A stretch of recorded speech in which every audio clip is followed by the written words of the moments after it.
Magandang umaga po sa inyo. Yan. Hindi ko alam ba sinasabi sa Bisaya yan, pero... Ayun. Good morning sa inyo. Isa sa mga talagang ikinalulungkot ko. Ang tatay ko kasi Longgo. So, isa sa kinalulungkot ko, di ako marunong na kahit anong dialect. Kasi yung tatay ko, ang kanyang motto sa buhay, go and multiply. Kaya maaga pa lang sa makabilang bahay na agad. Kaya hindi ako tinuruan ng mga ganun ko. Anyway, puri ng Panginoon. Kaya, nandito kami para i-challenge kayo sa isang new vision. No? A new vision for a neglected vision. Okay. Neglected hindi dahil wala sa puso natin. Nasa puso naman talaga natin. I'm sure. No? Ngayon pala siguro para meron kayong konting idea na ito yung may kinalaman sa mga OFWs. Di ba? At nasa puso natin yan. Tama ba yun? Nasa puso nyo ba yun ngayon? Sa isipan. Puso't isipan. At minsan binabalak-balak rin. Pero malaga yung isang bagay na masasabi namin kasi kayo nila pastor rin. I've been going around. Maraming mga churches hanggang doon na lang talaga. Puso't isipan na talaga. Wala talaga yung medyo nagagawa talaga konkreto. Okay? So, para magkaroon na kayo ng idea tungkol sa akin, ito po yung pamilya ko.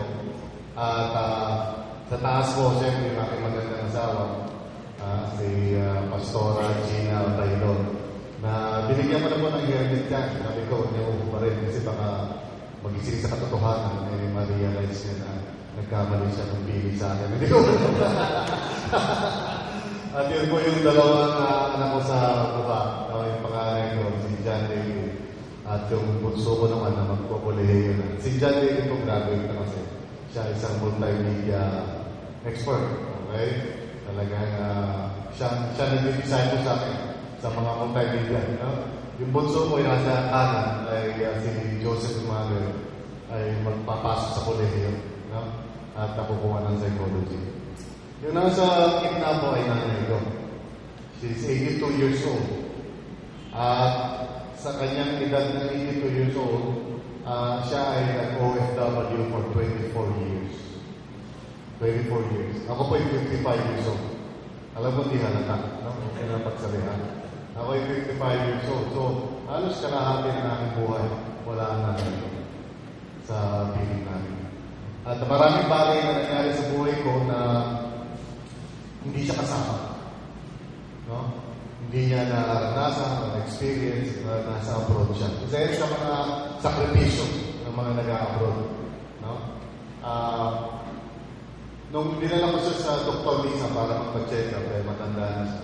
Tinanong ko siya, ano ang mga highlights ng iyong karanasan bilang OFW? Wala siya nasabing highlight. Ang nasabi niya, kalungkutan. Kanya lahat ang kwento niya, yung panghihinaya doon sa mga nangyari na nawala siya sa piling namin. At higit sa natin yung kanyang pagsisisi rin na wala rin siya talaga napundak na pera para masabi natin magagamit niya sa kanyang pagre-retiro bilang matanda. Pero marami siya napili mga bagay. Sari-sari mga puting-ting. Kasi sa kalungkutan daw ng mga wagdapan yun, pag may oras sila, pupunta sila sa bilihan dyan. Bilihan ko ng maliit na bagay, maliit na jar, o carpet. Kaya yung bahay niya, nalimang po yung carpet. No, hindi mo lang sa gagamitin yung carpet. Kasi sobrang kalungkutan niya, pero wala siya na ipunta. Pero, ewan ko sa inyo, sino sa inyo ito nag-OFW? Kayo ay nag-OFW. Meron ba rito? Ay, paano sa buhay niyo? Ha? Wala? Trabaho ka sa pulo? Okay, si Pastor rin yan nag-OFW yan. Kaya kita yung sa forma-forma pa lang. Mukha ano. Sino sa inyo, may magulang kayo kung mag-aanong nag-OFW? Ayan, okay. So, hopefully, ang mga storya natin ay parang siguro may halintulad o similarity. Our stories probably one way or the other, they intersect. No? Pero siguro, one story na talaga nakakalungkot na right now, yung oras itong araw na ito. No? Eh yung posibilidad, pagkain hindi na posibilidad, talagang realidad na yun, no? the reality that Mary Jane Veloso will probably be executed today, o baka na-execute na natin. After so many attempts of trying to help her para ma-rescue siya, apparently none of it succeeded. Instead, all efforts have failed. From the highest level of government, pati na si Manny Pacquiao, nakikiusap na eh. No? But apparently, it just fell on their ears. So, as of this morning, parang tuloy na talaga yung execution. And this is so sad kasi I'm sure itong batang ito, all she really wanted lang talaga is to make life better para sa kanyang pamilya. Not knowing na nahihinat na niya, the ending of her journey would be her death by execution. Okay? So, right now, yung realidad or the reality that many people go abroad, I think common, ano na natin yan. Diba? In fact, ang totoo niyan, 1 out of 10, kung ating i-boil down into practicalities, 1 out of 10 Filipinos actually go abroad. At kung i-apply natin sa mga churches nyo, sabihin natin na isa sa 10 probably nag-abroad na o nasa abroad na o mag-abroad pa. Nagpapalang. Yung ibang nagpapalang, marahil verbally sinasabi nila gusto ko mag-abroad. Yung ibang tahimik lang pero pinoproseso na yung mga papeles. At magugulang na lang tayo, bigla na lang magpapalang. Nakapalis na. So this is the reality. Ba't gusto namin 1 out of 10? Kasi ang estima ngayon ng mga agencies na mga tao nasa abroad, no, ay mga 10 to 13 million Filipinos nasa abroad ngayon. So kung ang ating populasyon ay 100 million, hindi 10% yun. Kaya 1 out of 10. Sabi natin, mga Pilipino are abroad. At doon sa 10 to 13 million na mga Pinoy na nasa iba't ibang lupalong ng mundong ito, okay, 47% hindi na babalikan. 47% doon na talaga sila permanente, baka dinadala na yung pamilya nila, doon sila. Okay? 47%, laking naman yan, di ba? Bilang, no? Tapos, 43% yung mga temporary lamang na nag-abroad. In other words, contract workers. O pansamantala. Marahil, 1 year lang yan, or 2 years, kung naman yung kontrata na 3 years, di ba? And then, ito ang 10% na hindi natin malaman kung saan natin kakatrimize. Kasi ito yung mga Pilipino na umalis, ng tourist visa, tapos nagtago na to, nagtrabaho na, walang dokumento, hindi natin alam kung nasa na sila. Maraming mga Pilipino, 10% of them, okay, which is about 1 million Filipinos yung titingnan natin, no? Hindi matrack talaga officially. Saan matunog na to? Kasi may kanya-kanyang paraan ng Pinoy. Ano naman ang Pinoy, di ba? Amen? Ang Pinoy, maparaan eh, di ba? Pag may gusto talaga, kahit anong gawin mo, magagawa ng paraan yan eh.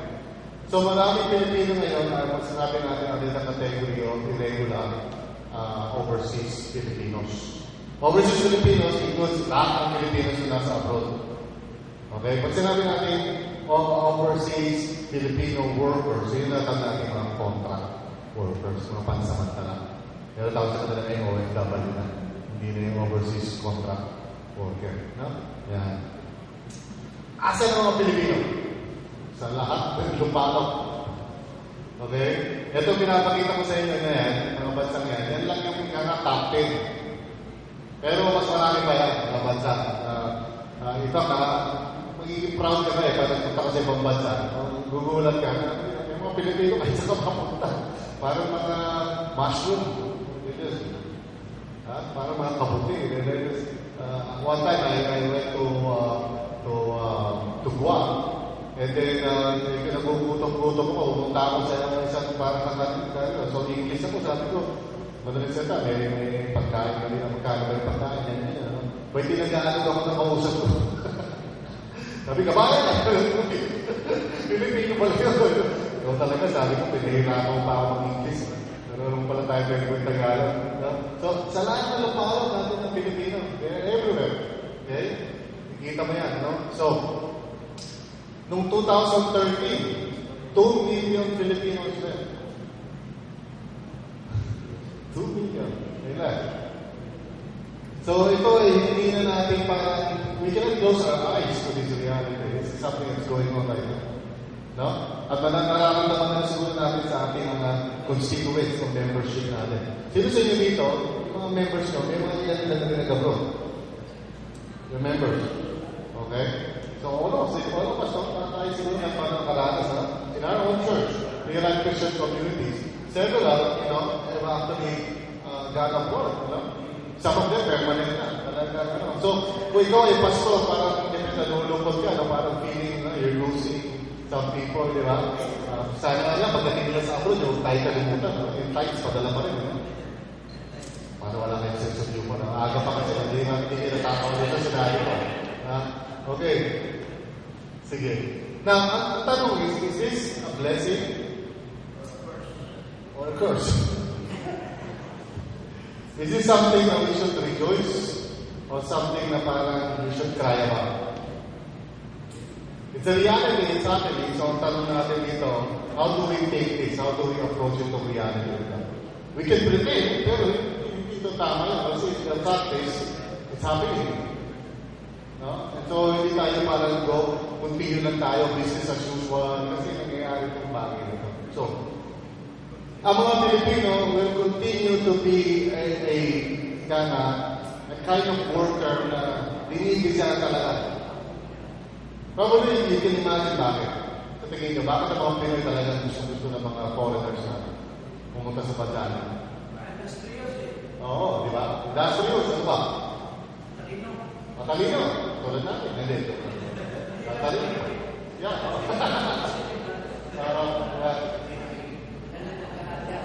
Madali mag-adjust. Tama. Okay. Here are three characteristics na I think na mag-agree tayo. Ang Pilipino ay merong kapasidad. Capable siya. Capability. Madaling matuto, madaling mag-adjust, di ba? Ang mga Pilipino ay merong adaptability, no? Pansin mo yan. In fact, minsan nalulupot nga ako kasi magpupunta ako sa ibang bansa, no? May makikita ka mga Chinatown. May makikita kang Indian town. Pero wala kang nakitang Pinoy town. Walang Pinoy town. Ano mo bakit? Kasi ang Pinoy, magaling.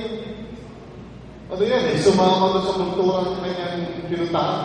To the point na ayaw may natatangi pa siyang Pinoy, di ba? Kung meron man siguro, may mga lugar na nagtitipon-tipon sila. But sa Hong Kong, di ba? May mga lugar na nagtitipon sila. Pero wala rin talagang itatatak nila na Pinoy town. Yung kakay ba yun? Oo nga. Pero Chinatown pa rin. Hindi nila tawag na Pinoy town. Pero positive pa rin yun. Kasi yung mga Pilipino, pansin mo yan, nag-a-adapt eh. Nag-a-adapt siya. No? Hindi ka tulad ng mga kultura, nagkakaroon ng culture shock. No? Na minsan, ang tagal-tagal bago makarecover. Samantalang mga Pilipino, hindi mo lang ng konting panahon niya, malulungkot na ng konti yan. After a while, kala mo, tagal mo siya talaga eh. Di ba? Kaya nga napupunta sa Amerika, no? Pagbalik dito, yung salita, parang nagkakaroon rin. May accent eh, di ba? O kaya mga Australiano, di ba? Parang hindi mo na makausap ng Tagalog. Okay. And then, of course, yung kanyang productivity. Pastor sinabi. Kasi yung ibang mga workers, yung mga Indians, wala namang Indian dito, nasa tayo-tayo na dito. Ang mga Indians, tama.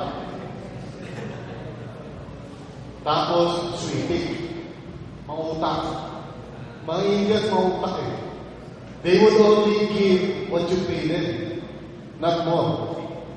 Ang Pilipino, hindi. You give them a small amount, pero they give more. Para mas marami pa yung binibigay nilang servisyo kaysa sa minsan yung savings. Minsan na nakakabuso na sila. Okay? So, mga Pilipino, ito realidad. So, totoo ba na maaaring in the next few years patuloy na mag-aalis ang Pinoy? I think tuloy yan. Kasi because of the characteristics of the Filipino worker. Hindi titigil yan. Okay? So, ano naman ang nagiging resulta niya? Well, siguro kung tayo ay medyo open-minded tayo, alam natin na nangyayari kadalasan ay nagkakaroon ng breakdown sa family structure. Nagkakaroon ng breakdown madalas sa mga marriages, nasisira dahil, malayo eh.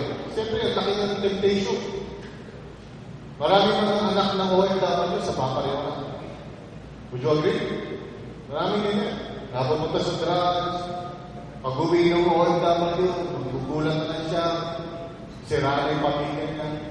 There was one OFW sa church namin na, ano siya, nag-mensahe sa akin sa Facebook. Sabi niya, Pastor, kailangan ko tulong mo. Maalis siya palagi, taon-taon na maalis. Sabi ko, ano kailangan ko tulong? Sabi niya, yung anak ko, lalaki, nagtapat sa akin. Bading daw siya. Devastated yung church member ko. Pastor, ano na gawin ko? Nagpapakahirap ako dito sa abroad. Tapos malalaman ko na yung anak niyang panganay yun, lalaki, na gusto na maging vice ganda. So he was really devastated. So merong breakdown na nangyayari. And then of course, we cannot deny na merong breakdown. Yung ating most talented na mga tao dito sa bansa natin are attracted outside, yung mga doktor natin, mga nurses natin, mga engineers natin, sari-sari. Kasi hindi sapat yun yung pwede lang tayo dito sa Pilipinas. And then, also, nagkakaroon ng bondage ang maraming mga taong nag-abroad, bondage sa materialism, nabubulag sa pera. Ito, a lot of Christians, and this is something na dapat natin ipag-pray. Pagdating nila sa abroad, para nakakalimutan na nila na Christian sila. I've been to places sa Singapore kung saan yung mga kilala kong Christians na dati active dito sa Pilipinas, nung nandun na sila, wala sila ginawa kundi magtrabaho. And they never share their faith sa kanila mga kasamahan sa work. Para ba as if nagbago na sila. No? Na-born against.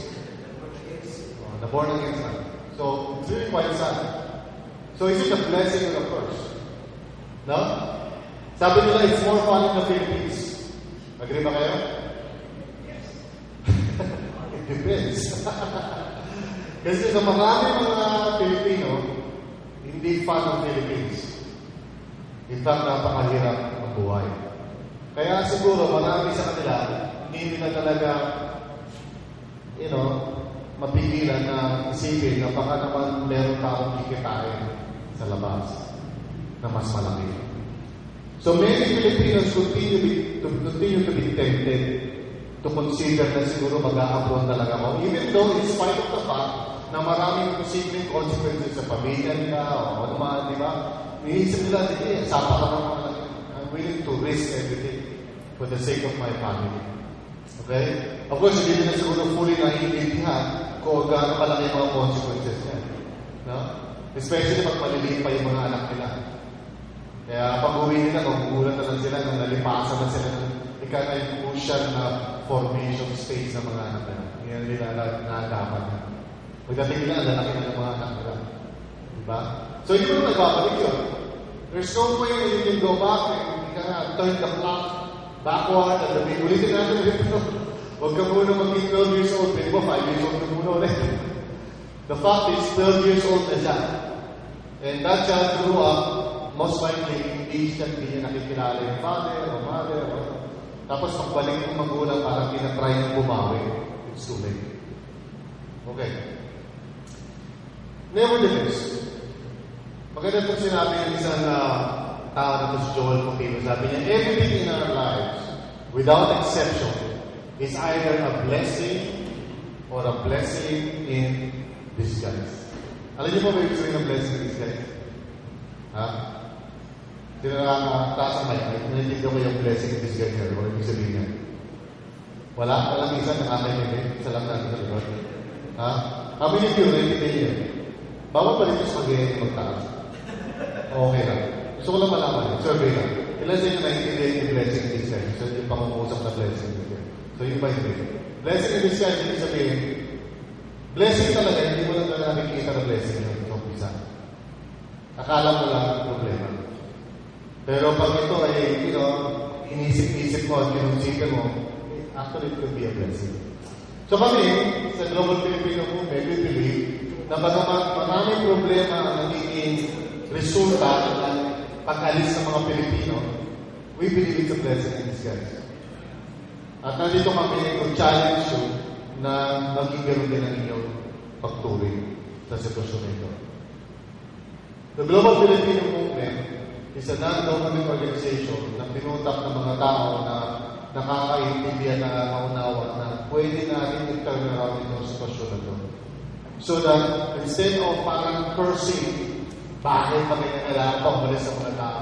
Ito mga pastor said to me, the Lord can bless anyone kahit saan siya naroon. Sabi ko, agree ako dyan, 100%. Hindi mo na kailangan mag-abroad to receive the blessings of God. Amen? Kaya mga pastor, alam natin yan eh.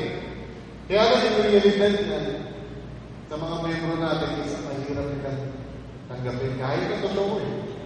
Sila naman tayo, meron tayo. Minsan kahit na alam natin yung totoo sa bagay, minsan nadodominate pa rin tayo ng iba pang mga emosyon natin. Halimbawa, lagi natin sinasabi sa mga membro natin, di ba? Na ang mga kaluluwa kailangan na ligtas. Amen ba? O, ano sabihin ng mga membro mo kung sinabi ng amen?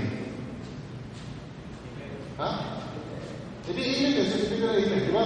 Pag sinabi mo, kailangan umayo tayo, naligtas natin ang mga kaluluwa. Amen? Ano sasabihin ng mga membro? Amen! Tapos bilangin mo, wala na nag-share. Wala naman nag-share. Nag-hashtag. Ibig sabihin, alam mo sa isip mo totoo, pero minsan hindi mo naman ginagawa. So at the same time, maraming mga Pilipino, alam naman nila pwede sila i-bless the Lord kahit saan sila naroon. Pero minsan, pagdating na sa actual, sa practical, na panghihinaan na sila ng loob. Amen? Di ba? Yan ang nangyayari. Okay? So, ang Global Filipino Movement po, ay pinamumunahan ng mga tao ito, mga board members. Siguro kilala niyo iba sa kanila.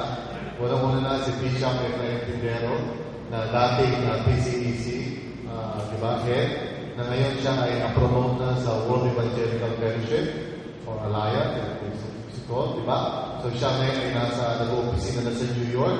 Pero siya ang kamunahin na nito, namumuno, no? So, si Bishop Ruben Abante, kilala niyo rin yan, siguro? Kasi may kilala ka si Bishop Ruben Abante. Hindi, this congressman yan. Pastor yan, no? Okay. Na marami ka nasasakupan ng maraming churches, no? Si Dr. Tom Rojas, kilala niyo ba yan? Siya yan sa International Graduate School of Leadership, ano siya, Campus Crusade, for so many years, namumuno siya ng isang seminaryo, yung seminaryo namin, na kinabibilangan namin ng pastor na sa Jojo na, di ba? Okay?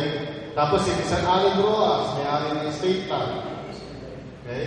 State Land ay isang businessman yan, na may puso talaga para sa mga OFW. Tapos si Dr. Glenn Obligacion, anak ni, tama ba yan, Pastor?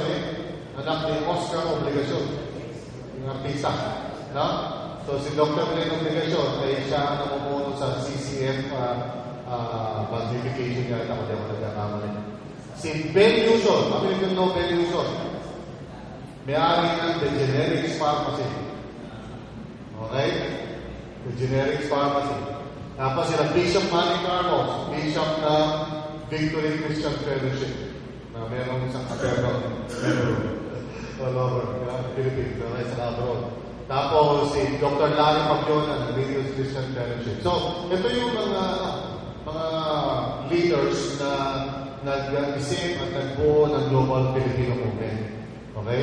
Ako po ang General Manager ngayon. Kahit si Pastor hindi po ang Training Director at may mga kasamahan pa kami ng mga pati, dalawa pa. Okay. Now, ano ba ang mission namin? Ang mission ng Global Filipino Movement is to mobilize the body of Christ in partnership with other like-minded organizations to help OFWs and their families to do kingdom work. Ito po ang mission ng Global Filipino Movement. So, ang pakay namin ay hindi talaga dumiretso sa OFW, kundi dumiretso sa inyo. Nakikinig mo ba yan? Our mission is not to directly help the OFWs and their families, but to convince you, the body of Christ, na makipag-partner sa amin to help OFWs and their families. It sounds logical, di ba? Dahil ang dami yan. Kung konti lang kami, only the body of Christ, kung mag-mobilize ito, can really help OFWs. Kasi wala sa lahat yung mga membro na tayo OFWs. Pangalawa, nandun tayo mismo sa lugar kung saan maraming mga tao nagbabalak ng OFW. So, sino talaga ang makakatulong sa kanila? Hindi po kami, kundi kayo. Ngayon, ang role namin is to challenge you and mobilize you to help. Ano ibig sabihin ng to help? Ano Ang ibig sabihin po ng to help is to encourage, no? Kasi maraming mga OFW sa lulungkot yan, o hindi nila ano ang gagawin nila. To equip them. Ano ba, paano ba nila matangkay ng yung kanilang pagiging OFW para mag-gamit ito for the kingdom of God? Diba? To enable them. Bigyan sila ng kapasidad, tulungan sila kung ano resources na kailangan. No? Kasi, negatively, may mga problema yung inaarap ng OFW. In fact, itong Mary J. Piroso, for example. Dapat hindi nangyari yan eh, kung merong mga churches siguro na nakatulong na kay paano. No?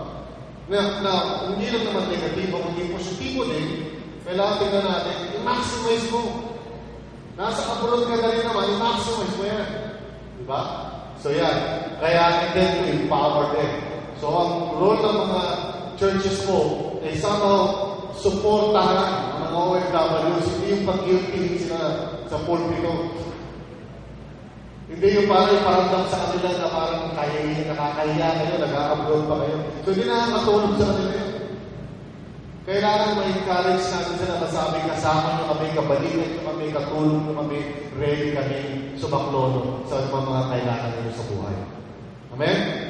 Okay, so yan ang aming yan ang aming adhikain. At ito ang aming suggestion sa mga churches. 3 bagay ang gusto namin na i-challenge sa inyo ngayong umaga ito. Unang-una, kay sama-sama natin harapin yung problema. Amen?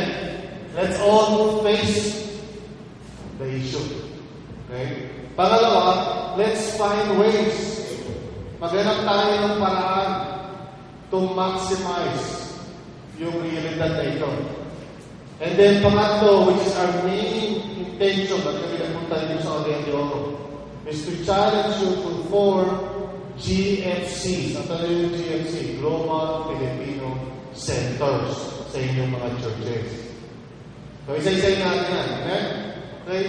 For the rest of our time. Una sa lahat, gusto namin na magkaroon tayo ng courage to face itong bagay na ito in a biblical manner. Ang ibig namin sabihin dito to face, ay hindi lang yung parang tatanggapin mo na yung realidad. Kundi, tingnan natin itong sitwasyon na ito from a biblical perspective. Talaga bang napaka-negatibo nito? O pwede natin tingnan dito as probably a blessing in disguise from God. Tingnan natin ang ilang mga talata sa Bible. Sa Genesis 1, verse 28, sinasabi doon, God blessed them, Adam and Eve, and said to them, be fruitful and increase in number, fill the earth and subdue it, rule over the fish of the sea and the birds of the air, over every living creature that moves on the ground. Makikita natin ang mandate ng tao, really, is not to just stay in one place, but to scatter. In fact, yung Tower of Babel, na isa sa pinakamahirap na verses sa pag-aralan. Diba? Alam niyo yung incidente na yun, diba? Yung Tower of Babel, no? Sa Genesis 11, diba? Yung gumawa sila ng torre, ng tower, kasi they want to make a name for themselves. Ayaw nilang mag-go, ayaw nilang mag-multiply, gusto nila lumasya sa isang lugar and make a name for themselves. So, ginad sila ni Lord.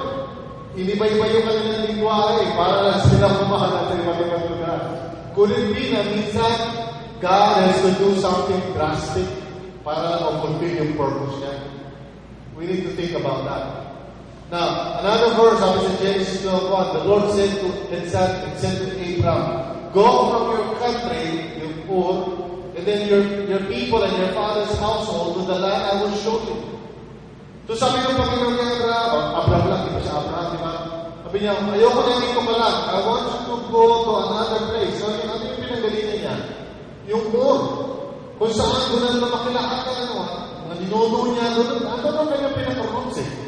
Sino pa sa inyo mga original Cagayan de Oro people? Mga original. Dito na kayo talaga pinanganak, mga lalagtas na kayo para wala mo lang. Kaya, mga original kayo ha. Sino sa inyo medyo imported? Galing kayo sa Baluga. Tipo, di ba? Now, doon sa mga original na nandito, hindi ko naman sinasabi yung malis kayo dito. Di ba? Pero pumili yung Panginoon na merong mga tulad na nagtaas kanina, na galing kayo sa ibang lugar, at nag-usap si Lord sa inyo, na pumunta dito. At mag-ministry. So, could it be na ang Panginoon kumikilos ngayon?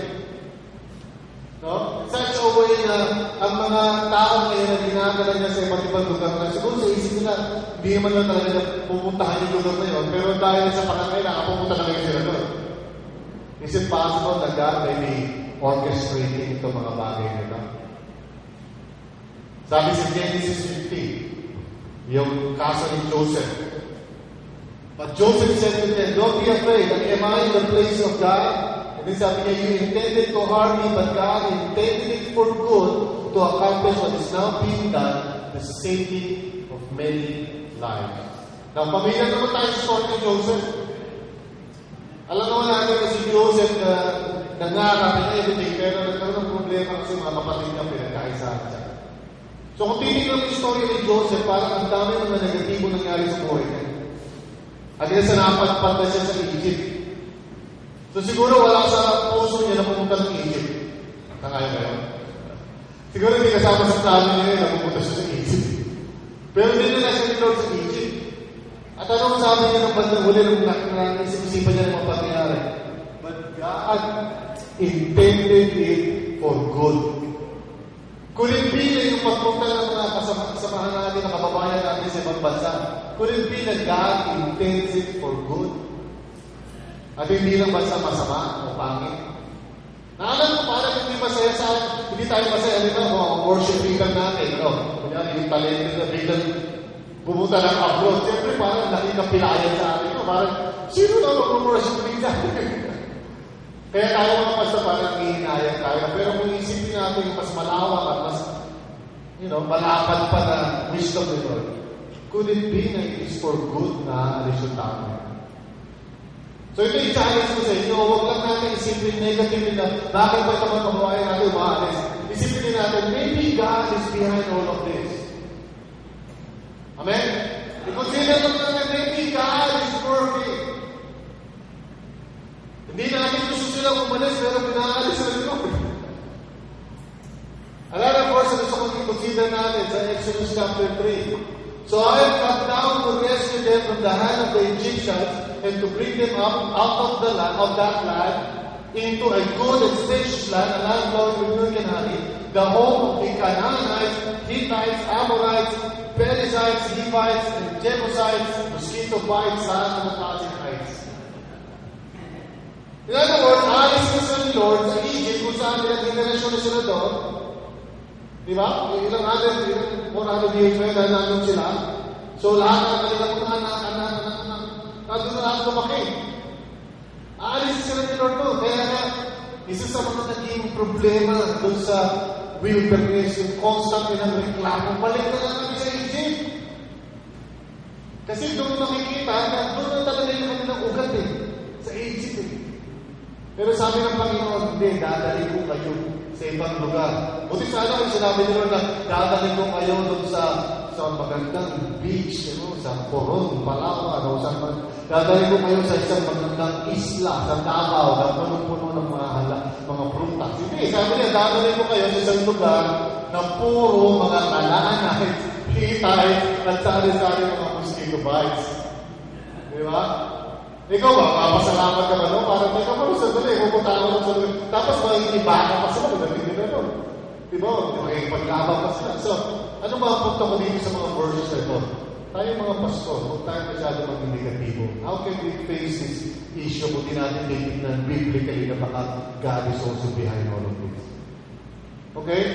Kasi in order for you to face something, kailangan may faith ka Tama ba yun? Amen? Kung wala ka pala ng palataya na may bigalis using this, talagang negatibo ka na talaga mag-umpisa. Kaya ito ang aming encouragement sa inyo. Another verse in Jonah, kilala niyo naman yan. The word of the Lord came to Jonah, son of Amittai. Go to the great city of Nineveh and preach against it because its wickedness has come up before me. So sino alam niyo kung ano ginawa ni Jonah? Kung sinabi ni Lord yan? Meron ba nakakaalam kung ano ginawa ni Jonah? Talaga, kailangan natin ng Bible school. Ulit natin ng Bible school dito. Okay. Alam niyo yung nangyari, di ba? Ano gusto? Okay, tumakas Di ba? Umalis bakit?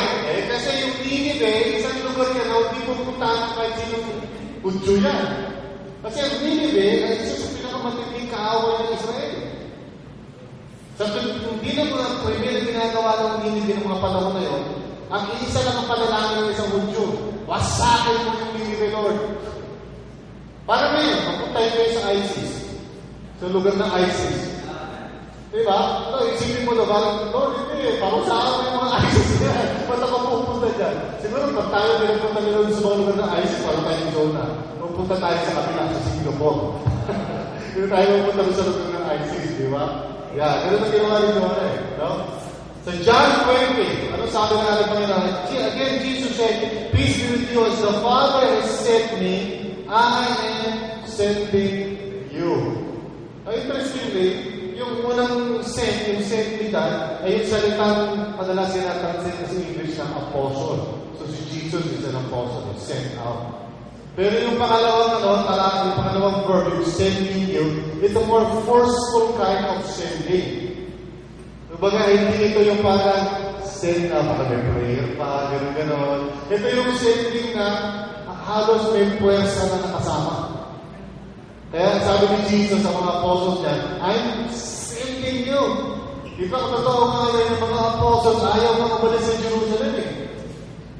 Pero matong verse na to, saying, on that day, a great persecution broke out against the church in Jerusalem, and all, sabi natin, except the apostles were scattered throughout Judea and Samaria. Ano ba sabi ng Panginoon? Go and make disciples. I'm sending you. Ano sabi ng mga apostles? Come and be blessed.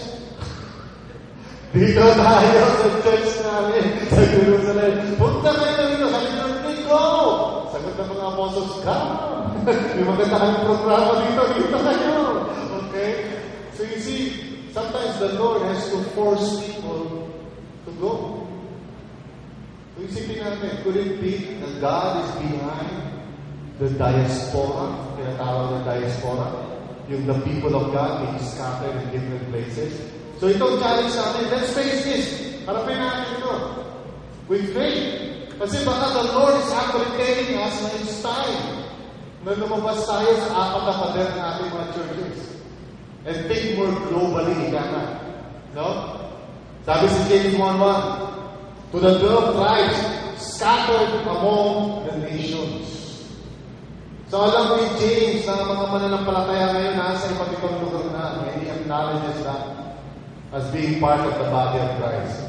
And then finally sa Revelation 7:9, after this I looked, and then before me was a great multitude that no one could count, from every nation, tribe, people, and language, standing before the throne and before the Lamb. Anong vision ng ating Panginoon? One day, sari-sari mga bansa ang mga kilala sa Panginoon. Amen po ba? Let's face it, okay? Sabi mo nga sa katabi mo, harapin natin ito. Hindi kayo nag-uusap sa uwi makawal mag-usap dito. Huwag pa rin sa likod yung tuloy mo, harapin natin ito, Pastor. Yan, harapin natin. Yung iba siguro magkagaling, ayaw nila magharapan. Okay na. So, anyway, yun yung muna namin challenge sa inyo. I-face natin mga kapatid, sama-sama tayo. Kaya kami nandito sa Cagayan de Oro. Kasi gusto namin ang body of Christ mag-isip. Okay? At huwag namang tulong-tulungan. Sama-sama na natin harapin. Amen? Okay. Pangalawa na challenge namin sa inyo is to find ways. Magtulungan tayo. Let's find ways. Diba? Kasi sa totoo lang, ang laki nitong problema na ito na hindi namin kaya sa GFF na isolve. Kaya kapurihin ng Panginoon, hindi kami nag-iisa eh. Kila Pastor Nono nagpunta dito, iba pa mga grupo. Kasi meron pa iba pa mga organizations. Sabi sa Global Filipino Movement, meron kami sariling estilo, paraan, para matugunan yung problema na ito. Pero alam namin, hindi kami nag-iisa. May mga kasamahan tayo sa iba't ibang mga na iba't ibang mga ginagawa nila. Okay? So, nagpunta kami dito sa inyo because we want to present to you yung idea na gusto namin na maaari natin pagtulong-tulungan. Pero hindi na nanahulugan na parang kami lang at gumagawa ng paraan dito. Sama-sama tayo at tumulong na gumawa ng paraan. Amen? Now, malinaw naman siguro ang inuutos ng Panginoon sa atin. Hindi naman niya sinabi ng common business. Sabi niya, go and make disciples of all nations. Huwag natin kalimutan, preach na natin yan eh. Diba? Pero minsan yung pinipwis natin, iba naman yung ginagawa natin. At totoo niya, dapat talaga natutuwa tayo every time na mayroong aalis. Kasi pag may umaalis, parang sabihin natin, oh yeah, go na. No? Now, go and make disciples is the Great Commission. At yan ang adhikain natin sa mga vision statement na ng mga churches yun. So, kailangan namin natin, how can we go? And si Lord na gumagawa ngayon ng paraan for us to go. Na alam niyo ba na sa dami ng pangangailangan ngayon sa mundo, hindi kayang tugunan ng mga tinatawag na career missionaries. Sabi niyo nga ba, career missionaries. Yung career missionaries, yung traditional idea natin missionary. Yung talagang, di ba, magpapatraining sila sa Cairo, ganyan, mag-apply sila sa Asian Center for Mission, so naman yung gagawin nila para mag-ibahan sila ng Baptist Mission, so naman yun. Yun yung mga career missionaries, di ba? Kailangan natin yung mga yan, amen? Pero alam nyo ba na ang kanilang nagagawa nila is about 10% lang talaga ang natutukunan nitong mga career missionaries na to sa mahigit na 2.8 billion na nangangailangan ng witness of Christ. Isipin niyo yung mga missionary niya nyo, papasalamat tayo kinaw dyan. Pero ilan lang yan. No? Now, ito yung sitwasyon sa buong mundo. Okay? 7.2 billion, baka hindi na updated yan. Malagay ko lang, mataas pa dyan yan. No? Pero sa 7.8, merong unreached na 2.4 billion. Tapos meron pang 0.25 billion, and I think masyadong conservative yung estimate na yan. No? Ano ba yung ibig sabihin ng unreached at unengaged? Ito yung sabi ng isang website. If all the people groups in the world had an equal distribution of evangelical churches, there would be nearly 1,000 churches for each people group. So kung aktibo lang tayo, bawat people group, at least wala naman meron 1,000 evangelical churches. Pero sabi dito, yet a quarter of the people groups in the world have no church or active missionary presence. Ibig sabihin, walang mga career missionary doon sa mga lugar na yun. Wala rin churches. Okay? A quarter of the people group. So, ibig sabihin, kung isipin natin, kung babalikan natin yung ating chart nito, yan 2.4 plus 25, sabi nila ngayon, mga 2.8 na yan. A quarter yan. Wala talagang nakakamasahan dyan. So, ano ibig sabihin nun? Nasaan ang mga Pilipino? They are all over the world. So, ang ibig sabihin nito, kung i-apply natin yung Operation World estimate ng number ng evangelicals. Sabi ng Operation World, 12% ng mga Filipinos are evangelicals. 12%. So, ang population natin is about 100 million. So, ano ibig sabihin nun? Ibig sabihin nun, more than 1 million potential missionaries are just waiting to be mobilized. At nandun sila sa lahat ng mga bansa na hindi pinupuntaan ng mga career missionaries.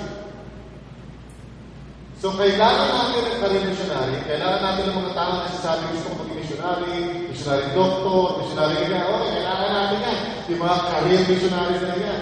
Pero, meron naghihintay na mahigit sa 1 million na pwede maging missionary ng libre.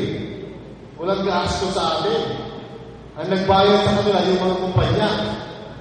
Ang nagpapaswerte sa kanila mga kumpanya. Nandun sila sa mga lugar na mismo yung mga career missionary o yung mga pastors, yung mga kapasok. Nandun sila sa mga lugar na yun. Kalat na kalat sila sa buong mundo. So isipin natin, ang ating mobilize na, let's find ways. Hanap tayo ng paraan para hindi masayang yung opportunity na yan. Di ba? Kailangan natin ngayon ng churches natin maging missional minded. Ibig sabihin nun, na hindi lang tayo, inisip lang natin yung ating apat na pader at kung ano yung nangyari mga programa sa loob nito. Maganda lahat yan. Pero there is a world out there na naghihintay ng patotoo tungkol kay Kristo. There are people out there who are dying without Christ. Na purihin ng Panginoon, sa mga ginagawa nating proyekto, sa labas ng ating four walls, halimbawa, meron tayo mga dental mission, o mga klase, film showing, lahat dyan, nagaganda yan, praise the Lord. But let's go beyond that. Isipin natin, we can actually reach, the Middle East, we can reach other places, we can reach Indonesia and so forth, sa pamagitan ng paraan, sa pamagitan ng mga OFWs. Amen. Diba yan? Amen. Kailangan lang natin isipin pa paano. Tayo nag-iisip tayo, paano natin mapupunta yung mga tao dito. Nag-iisip tayo na baka gamitin natin laban ni Pacquiao sa kamiwi ito. Gawa tayo ng pay-per-view, baka dumating yung mga tao sa church natin. Meron nung pinakapasol na ganyan eh. Kasi lagi mo ang may attendance siya kung mayroong Pacquiao fight. So kamot siya ng kamot, sabi ka, hirap naman ito. Ito, Baptist pastor to ah. Kilala ito siguro to, si Ruel Tica. Si Ruel Tica, pamilya ng Tica, napaka-fundamentalist ng araw yan. Eh yung anak, medyo, talagang kakaiba. Kakaiba yung anak eh. Yung mga anak talaga, nagiging kakaiba, di ba? So ito si Pastor Ruel Tica, sabi niya, lagi daw mamababa yung membership niya, tuwing may Pacquiao. Sabi niya, okay, ilang taon na niya ginagawa ko, tuwing mayroong Pacquiao, i-announce siya sa buong community, libre manood ng Pacquiao sa church namin. Tapos dalawang sermon niya. Sermon na tungkol sa tagumpay at sermon tungkol sa kabiguan. Sinadaan yung dalawa. Pag nanakaw si Pacquiao, kabiguan na yung pag nanakaw yung kalaban ni Pacquiao, victory. Okay? So, anyway, kaya tayo ng idea paano palaguin yung church natin. Pero isipin natin, meron isang sitwasyon na kailangan mo na talagang isipin, paano natin gagamitin ito? Ang daming mga Pilipino sa iba't ibang lugar ngayon. Karamihan sa kanila, tatrabaho to. Wala sila ibang ginagawa. Di ba trabaho? Pagpadala siguro ng suporta sa pamilya nila. Okay, pag-uwi nila dito, imbita lang ang mga kapitbahay para kumain na sa kapera. Maubos sa pagpera nila. Maubutang na naman sila para mag-upro. Paulit-ulit na rin.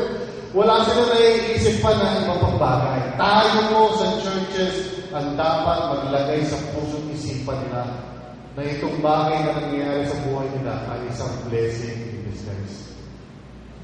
Nakukumbinsin ko ba kayo kay Paro? Ha? Kasi uwi na ako, hindi naman nakukumbinsin. Ha?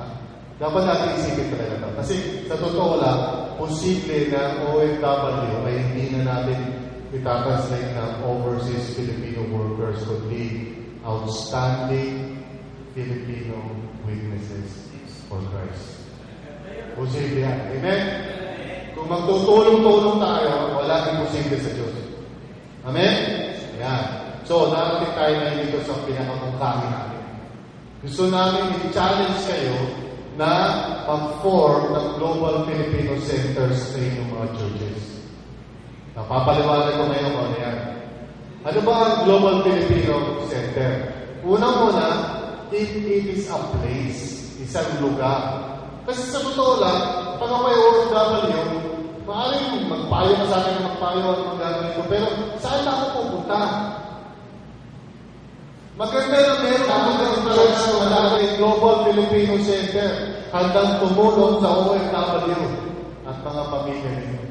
Pag nakikita nila, sabi nila, ayun pala mo, punta tayo dyan.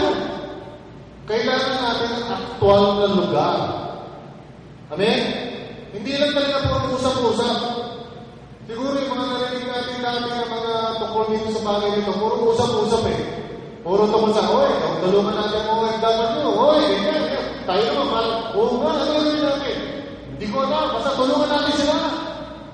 Wala tayong structure eh. Kaya ang GFM nagsasuggest, lagyan natin ang structure. Mag-put up tayo ng Global Filipino Center sa mga churches nyo, papayag kayo, para magdumaan ng isang OFW o may pamilya na asawa niya nasa ibang bansa, nakita niya, oy, meron palang lugar dito sa church na to na ready silang tumulong sa akin. So yung Global Filipino Center na yan ay merong tatlong servisyo yan. Una-una, merong help desk yan. Ang help desk po ay isang paraan natin para tumulong, para yung mga tao na gusto mag-abroad, hindi mapahamak, hindi mapunta sa mga illegal na recruiter, di ba? O kaya hindi mapunta sa human trafficking. No? So kailangan meron isang lugar na pwede sila magtanong, itong ina-apply mo na agency, okay ba ito? Kasi hihingan ako ng 200,000 eh. Ibibenta ko na yung kalabaw namin sa kain. Pati nanay ko, ibibenta ko na para makakuha ko ng posisyon dito eh. Now, kung sa help desk, pwede siyang tulungan. Pwede siya sabihin sa kanya na, alam mo kapatid, yung ina-apply mong agency o yung kausap mo ng tao yan, hindi yan nakaregister sa POEA. Di ba? O yung kinakausap mo na yan, niloloko pa lang yan, hindi kinakailangan ng placement fee. So, kung meron isang lugar na pwede sila magtanong, baka ma-avoid natin yung isang katerba mga problema nangyayari sa kababayan natin. O kaya, ito ba nandun na sila sa abroad, pero nangyayari, naaapi sila ng kanilang mga empleyado, ng employer, maraming sitwasyon na yan sa Singapore, sa Hong Kong. Nag-apply sila na dapat sa factory, ang ending nila, dahil pala katulong sila, tapos abusado sila. Ina-abuse sila sa bahay. So kung meron Global Philippine Center, meron pwede puntahan yung pamilya para humingi ng tulong. Tulungan niyo po yung asawa ko. O tulungan niyo po yung aking kapatid kasi kung baka kinidnap na na. So yung Global Filipino Center, tulong-tulong tayo kasi hindi naman kayo nag-iisa. Yung Global Center sa inyong church ay konektado sa lahat ng Global Filipino Center sa iba't ibang lugar. Konektado sa amin. So kung ano man yung problema nyo at ang pambansa nyo, kasi ang pangarap namin sa lahat ng bansa may Global Filipino Center. Diba? Amen? So, mapahongkong yan, mapabilis yan, meron tayong listahan ng mga churches ko na meron Global Filipino Center. So, hindi maliligaw ang mga kababayan natin. Meron silang pupuntahan. So, pangalawa, we want this to be a place kung saan pwede sila makakuha ng training. Yung training para sa mga mag-abroad, pati yung mga pamilya, ano magiging adjustment na kailangan nyo gawin. So kayo, mga pastor kayo, madali kayo magturo, di ba? Tapos sa akin, may mga member din kayo na ganyan madali magturo. So, gusto namin na kayo ay maging isang training center para sa mga OFW. So, meron kami mga materials na pwede ibigay. Pwede rin gumawa ng sarili ng mga materials. No, hindi problema yun. Kung meron kayong mga discipleship na gusto nyo ipatupad doon sa Global Filipino Center, kung makakatulong, bahala kayo. Kami makipag-partner sa inyo, hindi namin kayong pipigilan. Hindi kami mamimilit ng isang paraan na o isang strategy lang. Meron lang kami isasagay sa inyo ng mga training seminars na pwede makatulong, pero pwede nyo dagdagan, pwede kayo gumawa ng, pwede nyo isama doon yung evangelistic component, pwede kayo mag-share ng gospel, di ba? Para sa mga yung mga tao mag-abroad, di ba? Yun lang yung pagkakataon na makarinig ng mabuting balita. Di ba? O yan. So, pag-uli, ay gusto natin na ang Global Filipino Center ay maging isang lugar kung saan ang mga tao ay pwedeng ma-channel sa mga ministries. Kahit nandun sila sa abroad, anong pwede mong magawa? Baka pwede ka mag-church planting dyan. Di ba? Baka pwede ka gumawa ng mga simple church. Kahit na bawal kasi, pwede ka magtayo ng simple church. Kung hindi naman bawal, magtayo naman talaga ng totoo talaga auditorium, di ba? Pero sa maraming lugar kasi bawal yun, di ba? Amen?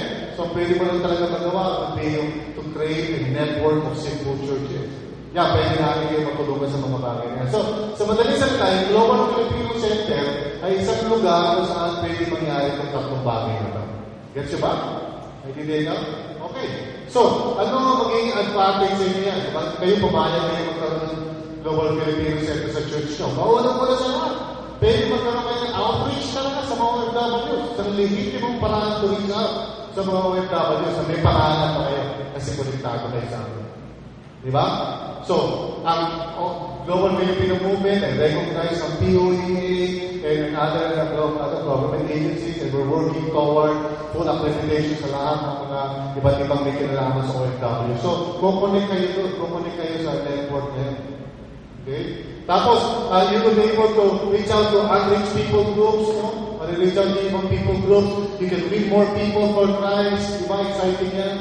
No? Tapos, you can train more disciples, madagdagan yung membership nyo, dahil maraming tao makakilala sa Panginoon. Tapos, you can grow the church. Yung church nyo, maaaring lumago yan, dahil maraming mga tao pwedeng madala sa Panginoon. You can increase your resources. Practical lang tayo, amen? Di ba? Pag meron isang OFW na natulungan yung pamilya niya, utang na loob niya, sasabihin nyo, sige, dito na ako magtatay sa church na ito. Di ba? Okay ba yun? Okay. Magpapatotoo naman tayo. Okay naman yun. Ha? Hindi na nyo ka parang hindi kami spiritual kami, hindi kami tumitingin sa mga tithes. Hindi naman tayo, di ba? Totoo naman talaga, nakakatulong naman talaga yun, di ba? Salvation is free, pero pagkatapos sa babayaran mo na lahat. Yung upa, yung hindi, babayaran na, di ba? Salvation free, ano? Anyway, we will be rich in good works. Di ba yun ang kalooban ni Lord? Amen? Di ba, we are not saved because of our works. Totoo yun, di ba? Not by our works, so that no one can boast. Pero, di ba, we are God's workmanship, created in Christ Jesus to do good works. Dapat gumagawa tayo ng kabutihan, hindi lang tayo para puro programa, retreat, di ba, concert. Di ba, ginagawa natin ang mga bagay, okay yun, pero hindi dapat natatapos yun, di ba? Okay, at higit sa lahat, we really believe that this will facilitate unity in the body of Christ. Isa sa pinakamahirap gawin ay pagkasunduin ng mga churches. Pumunta kami sa Hong Kong ni Pastor Rene. May kinausap daw siya ng isang pastor. Tapos meron siya dapat kakausapin isa, pero yung isa nalaman na kinausap niya itong pastor ito, ayaw naman nakapagulong sa kanya. Yung isang pastor. So parang showbiz, mga kapatid. Ang body of Christ, parang showbiz. May ganyan-ganyan problema, imbis sa magkasundo, magkatulungan, maraming politika.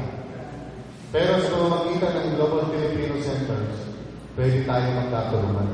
Kasi dito hindi pinag-uusapan kung ano ka ba, Baptist, o Pentecostal, hindi, tulong-tulong tayo, kailangan ng gawain. Amen? Ayan, amen, praise the Lord. So yun ang advantage. So, ang aming, adikain, kaya kami nagpunta rito, is to convince you to partner with us. Okay? So, nag-aanap kami na mga churches tulad ninyo who will, una sa lahat, recruit people to serve in the GFCs. So, yun ang sinasabi na kayo yung magtao sa GFC. Mag-recruit kayo ng mga membro nyo na pwedeng tumaho sa GFC. Now, ilan ba? At least man lang dalawa, mag-upisa tayo sa dalawa. Pastor, isa lang yata pwede ko i-challenge mo. Sige, mag-upisa tayo sa isa. Now, maganda yan. Pero siyempre, mas marami, mas maganda. Okay? Kasi yung Global Filipino Center, kung isa lang yan, tapos yung ginawa mong volunteer, tatrabaho pa, baka once a week mo lang pwede bukas siya. Baka Sabado lang. Okay? Yun naman ang aming magiging MOA sa inyo. At least man lang once a week buksan nyo yung Global Filipino Center. Gets ba yan? Ngayon, kung marami kayong volunteer, baka pwede yung buksan araw-araw. Mas maganda yun. Kasi may volunteer sa bawat araw. Kasi kailangan man lang may isang tao to. Kasi mas tinawag na place yun. Pagdating ng OFW dito, wala akong tao. Kailangan may tao na harap. May kakausap man lang kahit isa. No? Doon sa training naman, ayun na siguro mga pastor o may mga membro may marunong magturo. Pwede mag-training doon. Yan. So, pangalawa, gusto namin na magamit niyo yung mga materials na ipoprovide namin. No? Pero, ang namin po ay mag-iusap kami sa inyo na try to provide a place and initial equipment if possible. Now, may mga churches na hindi nila kaya to, so pwede kayo magtulong-tulong. Okay? So, hindi kaya ng isang church, wala silang pambili man lang ng computer o ano man, di ba? Sabagay, kung wala yung mga bagay na kahit na mga lang lamesa. Kung wala kayong computer, mag-netopia na lang kayo. Kasi kung kunin kayo sa amin, kung mayroon kayo mga tanong, di ba? Kasi meron kaming resource person, si Jude Binabayan, na well-experienced sa mga iba't ibang klase problema ng OFWs. Siya yung resource person. Natawag nga namin sa kanya, kakambal ng kamatayan. Kasi lahat ng mga namamatay, siya hinahanap. Mga namamatay na OFW. Kaya sa kami na, hindi namatay.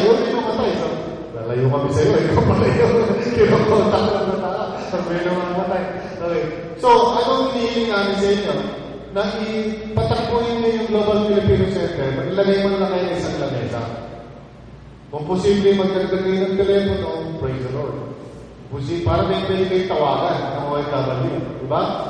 O kaya, meron man lang kayong computer para nire-record nyo. Kung wala naman yung ngayon, ang pinaka-minimum, lamesa.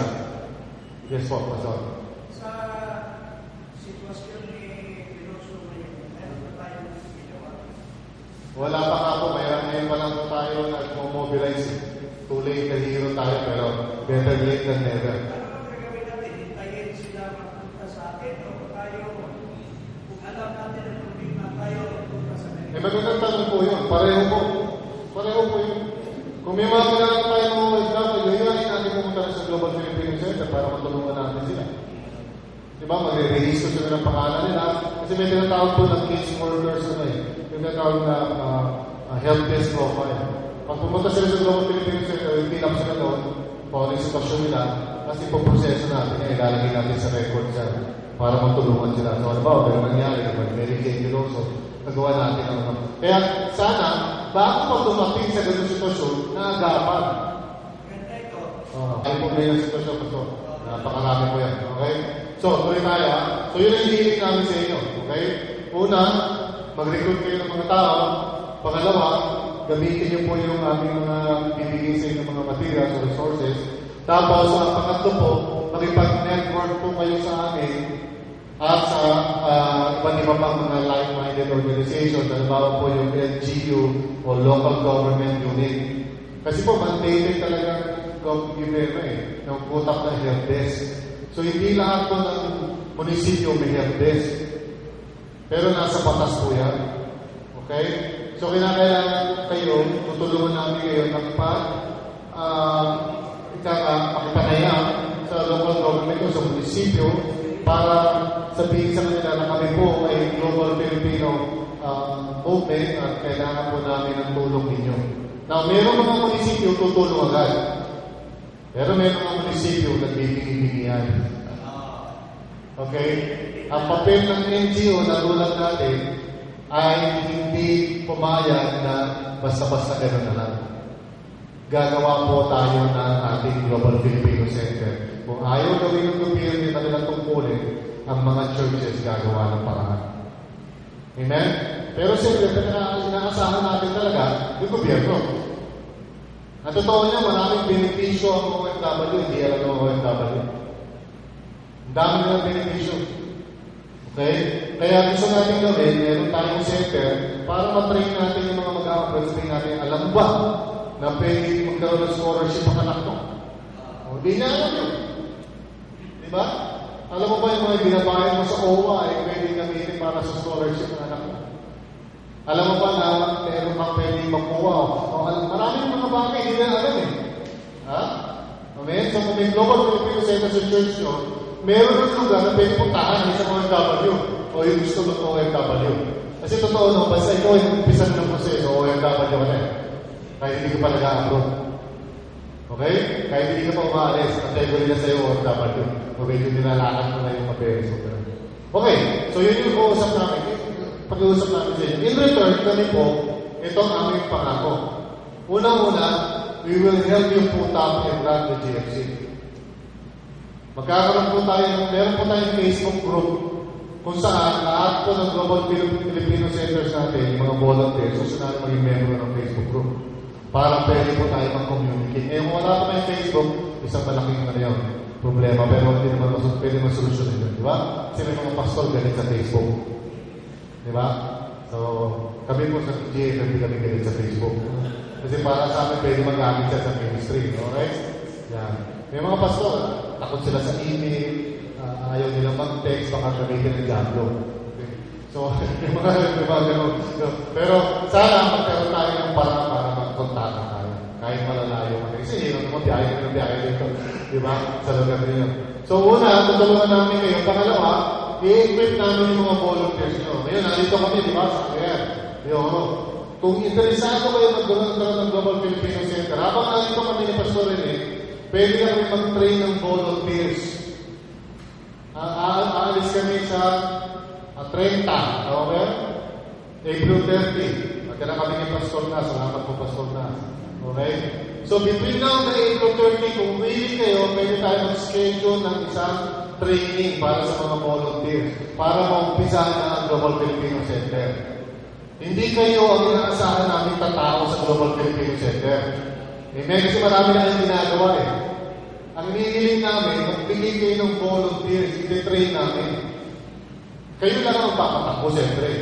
Amen? Hindi mo pabayaran yung Global Filipino Center. Lagay nyo naman ng konting leadership. Di ba? Para hindi mo maparewala yung center. Di ba? Yun. Pangatlo, igagamitin namin, we will leverage our resources, our knowledge, and our connections to help you. So in other words, kung may problema sa inyo, sa Global Filipino Center, meron isang walang dapat, may problema, hindi nyo lang gagawin nyo. Contact lang kayo sa akin. We have enough connections sa iba't ibang government agency para matulungan kayo sa problema kayo. Amen? Ha? Tulungan tayo. Okay? And then panghuli, we will pray for and with you. Nakakaasa kayo na we will always remember you in our prayers. At bibisita kami sa Cagayan de Oro every now and then para tulungan kayo, i-check kayo, mag-provide ng additional training. Di ba? Tapos kung may mga program, dito sa Cagayan de Oro, merong marami tayong Global Filipino Center, sa ibang churches.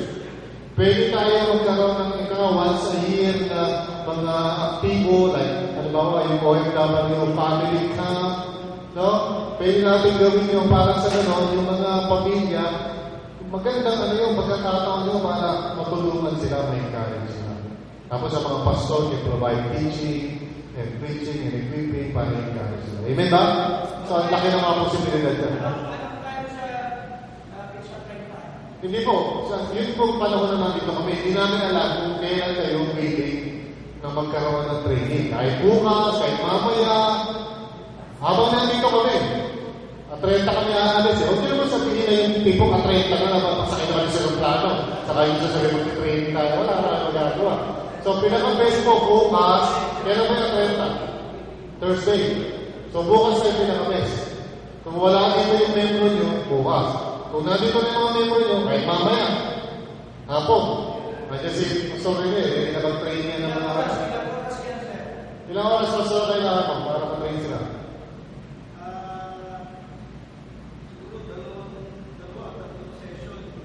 Tatlong oras, ang gano'n. 2 to 3 hours. Yun po, 2 to 3 hours. Pwedeng maga sa hapon. Dalawang session. Pwedeng mamaya. Kung papayag sa pastor nas, napala church, na pala makiusap. Okay. Kung papayag sa pastor nas, pwedeng mamaya hapon. 3 hours. Kung gusto nyo, o bukas ng maga, o bukas ng hapon. Okay, sino gusto mamaya hapon? Meron. Wala? Isa lang. Okay. Pwede naman i-train nyo kahit na kayo lang. Kung ilan marirecord nyo, bahala kayo, diba? Bukas ng umaga, ilan kayo marirecord bukas ng umaga? O, several, okay? Bukas ng hapon. Sino? O, so umaga lang. Mamaya hapon, saka umaga. Okay? Bukas ng hapon, wala. Bukas ng gabi. Alam mo, sa story nyo, kahit hindi na papahin na yun. Okay, pwede ko tulungan naman siya. So, wala sa gabi? Wala sa gabi? Wala pa kami schedule. So, nandito na kami. Yun ang pinaka-best. Pag sakaling sa tingin nyo na meron kayong pwedeng malikod na marami at may penta kayo, mabalik kami. Kung masasabi sa amin na it's worthwhile. It's worth. Ibig sabihin, kung dalawa lang, parang ang sero na pamasahin namin. Pero, ilan na parang minimum mo? Siguro po, para hindi masaya, kahit naman ng mga 20 pataas. Ha? 10? Sa church na. Sige po. Okay. Tapusin na po. Okay. Salamat po. Thank you. Thank you po. Okay. Sige. Tapusin na natin. So, ito po yung aming pangarap. Okay? Magkaroon po ng fully functioning global Filipino centers operated by the body of Christ in various strategic cities in partnership with each other and other like-minded organizations. Ito po yung aming vision. Magkaroon po ng fully functioning GFCs. Ibig sabihin ng fully functioning, yung tatlong bagay na nangyayari. Help desk, training, saka mission deployment. No? Yan. Tapos po, pangalawa, pangarap namin is that yung mga OFWs and their families are doing kingdom work before, during, and after their employment abroad. In other words, kabilang sila sa workforce ng Great Commission. Amen? So yun ang pangarap namin. So, nagtatapos kami with the challenge. Together, we can create a global Filipino movement.